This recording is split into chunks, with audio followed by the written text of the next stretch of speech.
saw you get a blessing from a Catholic priest. That was heavy, man. I loved that. I ran into a priest and a nun in the corridor. Never miss an opportunity for a blessing from someone who's dedicated their life to the Lord. It's sort of like you don't even really... When's the last time you run into a priest and a nun? It hardly ever happens. It's just something I see in films. I was overwhelmed. It was like meeting Elvis.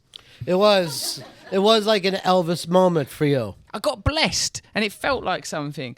I think there's all sorts of different ways to plug into the Almighty, to plug into God. Go take it where you find it. And it's just pretty cool, isn't it? I'm about to come in here and talk to you lot, do a live chat about revolution, and just before it happens, there's a priest and a nun in the corridor properly blessing down on me. Yeah. Like proper holy God is great energy. Now, were those sound effects yours, or did they actually... that actually happened. I organically created that through sheer belief, Ron. Yeah. But a big part of this book is spirituality.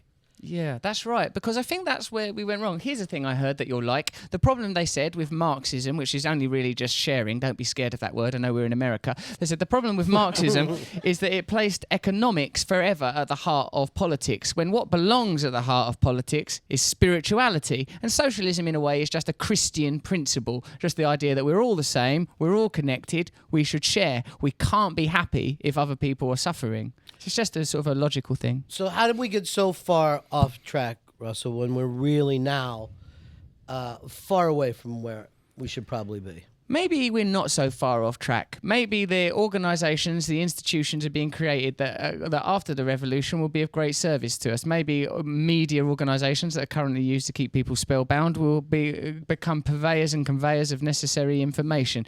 Maybe all of the corporate bodies that are around the world, the trade agreements that currently keep people impoverished and enslaved, perhaps will be used to distribute resources fairly. Maybe what we've built over the past century or so is the infrastructure required for a fair and just world. It's only a small ideological shift that's required. It seems insurmountable sometimes because every time you turn on the TV, you see some new form of ugly suffering. You're getting bombarded by ISIS or Ebola, or there's another crisis in Ferguson, and like just think, oh my God, what's happening? But what I try to do, Ron, because I feel, I feel that fear and disappointment myself. What I try to remember is that we're just dealing with human beings, and we all want the same thing. We all want the same thing. We are, whether we like it, we are all part of the one living garment of God. We get distracted from that because it's more convenient for the people that govern us for us to see ourselves as atomized, individualized, and oppositional. Because when we come together, we will make the rational decision that it's better for us to share things than allow a small group of people to dominate us and control us.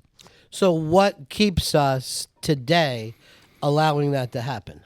We wake up this morning and we're like, this doesn't feel right, but we all do it anyway. I suppose maybe, well, for me what it is like I've got selfishness, greed and lust in me, and those frequencies are quite loud sometimes, and we live in a culture that stimulates selfishness, greed and lust. So that frequency is spoken to, it's easily accessible and it's easily fulfilled. Whereas like altruism, meditation, reflection, transcendence, these are not ideas that are easily accessed. We live in a sugar-coated culture. We're eating bad food, we're listening to bad ideas all the time, and it's the ugly side of us that is constantly stimulated and aroused. So, of course, it's difficult for us to go, my God, I've got to break away from it. Sometimes it takes a crisis for us to awaken. In my own life, when I was a drug addict, I only stopped taking drugs when it became unbearable to use drugs anymore.